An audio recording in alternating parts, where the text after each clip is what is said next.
I call on Cllr Hannah Galley to speak on her chosen topic, safety in Abbey Road ward, including ASB and policing. Thank you, Lord Mayor. I would like to start my maiden speech by saying thank you to my wonderful predecessor and friend, Amanda Langford. She made a hugely positive impact on Abbey Road, bringing together local groups and residents. She was exceptional on the doorstep, often stopping by for a coffee with people she met. Amanda is exactly the kind of person you want in politics. She loves and cares about people. Abbey Road is one of the most delightful areas of London to represent and live in. I'm not a Londoner by birth. In fact, I grew up in a small town in the northwest of England, sandwiched between North Yorkshire and Cumbria. But I moved to London over a decade ago and soon fell in love with St John's Wood. You might assume the northwest and the northwest of London have little in common, but in the 3 years I've spent living here, I've discovered that both places have the strongest possible sense of community. Those local to Abbey Road are fiercely protective of its place and character. I only had to visit the St John's Wood Festival in the summer to see all of this come together. And Abbey Road is an area steeped in history, from the Lord's cricket ground to the world-famous recording studios. Over 50 years after the Beatles released their Abbey Road record, fans still flock to the crossing to emulate the most famous band in history every hour of the day. I tried in vain to find another zebra crossing that is Grade 2 listed, but it appears that ours is unique. So while our sense of community in Abbey Road might be stronger than ever, it's not halted a wave of crime and antisocial behaviour on our streets. And I'm afraid to say the impact this is having on our community is huge. I've been alarmed by the rise in muggings and phone thefts on our streets, and have been the victim of this myself twice in recent years.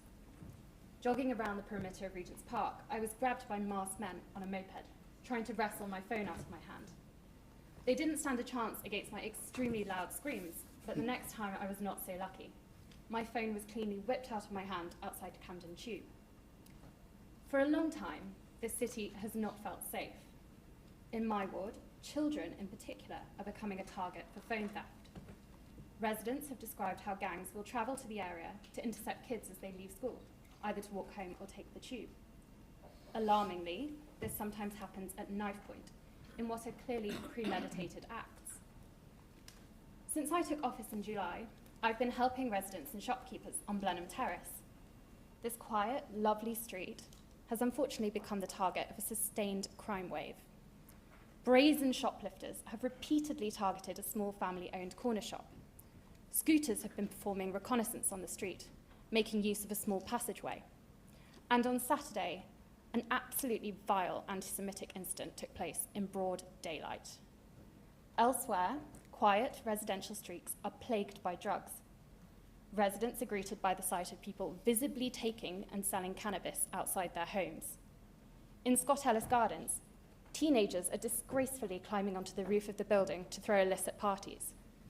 Those residents with young children are rightly scared and intimidated. Despite the best efforts of our local policing team, in residential streets up and down Abbey Road, people are now taking policing into their own hands, paying out of their own pocket for security patrols. Now, I do welcome the Council's investment in CCTV cameras, and we're in the process of deploying a number of these across our ward. However, my colleagues and I have discovered that there are very few locations where they can actually be situated. Smaller lampposts on residential streets will not support them, nor can we attach them to TfL-owned streetlights, eliminating many locations on Finchley Road. For smaller streets like Blenheim Terrace, with quiet, secluded corners, this is not going to solve their problems. I also want to raise what support and training is being given to our local policing teams to help access the footage from these cameras.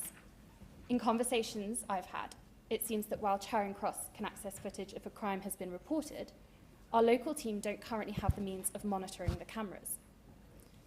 The bottom line is that the Mayor of London has not got a grip on policing in this city. Ensuring our communities are safe is non-negotiable. It's the very least our residents deserve, and under this Labour Council and a Labour Mayor, it has continued to decline. In short, we need more neighbourhood policing. We need CCTV cameras fitted not just to our main roads, but to smaller side streets to ensure that residents and businesses feel safe, And we need to know that the police can access and monitor this footage. This is what the residents of Abbey Road need, and it's why I am here to champion them. Thank you.